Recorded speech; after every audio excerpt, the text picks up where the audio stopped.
Recipe by শাশ্বতীতে এখন আমি দেখাবো তরকা, ডিম তরকা। তরকার ডাল আমি সেদ্ধ করে নিয়েছি আর সাদা তেল গরম হয়ে আছে।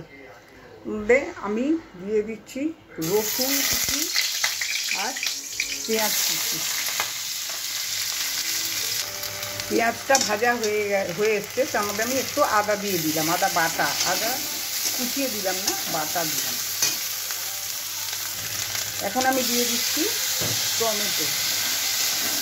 টমেটোটা আবার, আর এটার মধ্যে আছে তরকা মশলা, একটু হলুদ আর লঙ্কার গুঁড়ো। এটা আমি জল দিয়ে গুলে রেখেছি। এখন আমি লঙ্কা, হলুদ আর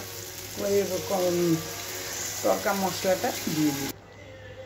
এবারে আমি তরকাটা ঢেলে দিয়েছি, আর এরপরে আমি খানিকটা তরকা নাবিয়ে রেখে, যেমন আমি ডিম খাই না, তাই জন্যে আমাকে এটা পরে দিতে হবে। হ্যাঁ, আমি ওপর থেকে কসুরি মেথি ছড়িয়ে দিলাম।